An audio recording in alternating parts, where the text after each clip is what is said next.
Hello guys, இன்றைக்கி என்ன எங்கள் வீட்டில் ஸ்பெஷல்னால் திருவையாறு ஸ்பெஷல் அசோகா அல்வா தான். சாரி ஃப்ரெண்ட்ஸ், எப்போவுமே நான் வீடியோ எடுக்கவே மறந்துடுறேன். கடைசி டைமில் தான் ப்ரிப்ரேஷன் முடிஞ்ச பிறகு தான் எனக்கு ஞாபகமே வருது வீடியோ. நான் இதோட ரெசிபி வேணால் சொல்லிடுறேன். இது எப்படின்னா, பாசிப்பருப்பை வேக வச்சு நெய்யில் வறுத்துட்டு வேக வச்சுட்டு குக்கரில் போட்டு வேக வச்சுக்கோங்க. ஒரு 2 விசில் விட்டு வேக வச்சுட்டு அதை எடுத்து மிக்சியில் நல்லா அடித்து வச்சுக்கணும்.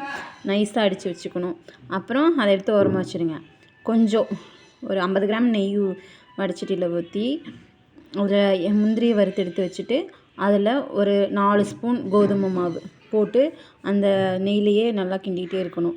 கிண்டின பிறகு அது ஒரு ஸ்மெல் வரும், வறுப்பட்ட ஸ்மெல் வரும். அதுக்கப்புறம் இந்த பாசிப்பருப்பு அரைச்சி வச்சுருக்கேன் பார்த்தீங்களா, அதை எடுத்து ஊற்றி கிண்டிகிட்டே இருக்கணும்.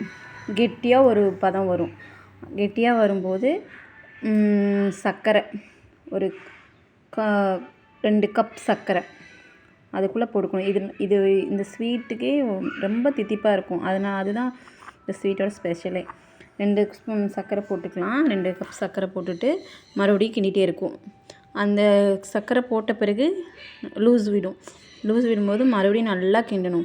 கிண்ட கெட்டியாகும்போது ஒரு 2 ஸ்பூன் நெய் விட்டு கிண்டிகிட்டே இருக்கணும். ஒரு 2 டைம்ஸ் விட்டால் போதும். அப்புறம் விட்டுட்டு இந்த மாதிரி ஒரு ஹல்வா பதத்துக்கு கேசரி மாதிரி இங்கே பாருங்கள் இப்படி இருக்குது.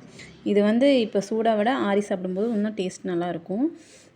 நல்லா கிண்டிகிட்டே இருக்கணும். இந்த மாதிரி பதம் வந்த பிறகு ஃபுட் கலரில் போட்டு, உங்களுக்கு விருப்பம் இல்லைனா போட வேணாம். இதோட ஸ்பெஷல் நான் இந்த கலர் ஏன் போட்டிருக்கேன்னா, இந்த ஐட்டத்தோட ஸ்பெஷலே இதுதான். அந்த கலர் அட்ராக்டிவாக இருக்கும். அதனால தான் இது போட்டால் தான் நல்லாயிருக்குங்கிறப்பே நான் போட்டேன். இல்லைன்னா நம்ம இதுக்கு பதிலாக எல்லோ கலரும் ஃபுட் கலர் வேண்டியதில்லை, மஞ்சத்தூள் சேர்த்திங்க.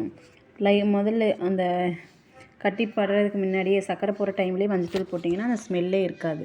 மஞ்சத்தூள் ஸ்மெல்லே வராது, எல்லோ கலராக கிடைக்கும். அவங்களுக்கு அப்படி ஃபுட் கலர் வேண்டான்னா அது மாதிரி பண்ணிக்கலாம். நான் இது ஸ்பெஷலுங்காட்டி இந்த ஃபுட் கலர் போட்டிருக்கேன். இன்றைக்கி ஒரு நாள் செய்யலான்னு செஞ்சு போட்டேன்.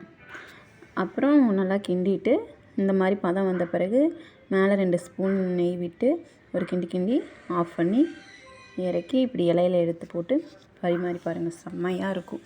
டேஸ்ட் பண்ணி பாருங்கள். சாப்பிட திகட்டவே செய்யாது, நல்லாயிருக்கும். ஆனால் நல்லா ரொம்ப ஸ்வீட் தான், நல்லாயிருக்கும். சரி, ட்ரை பண்ணி பாருங்கள் ஃப்ரெண்ட்ஸ். பாய். இந்த ரெசிபி பிடிச்சிருந்தால் லைக் பண்ணுங்கள், கமெண்ட் பண்ணுங்கள். தேங்க்யூ, பாய்.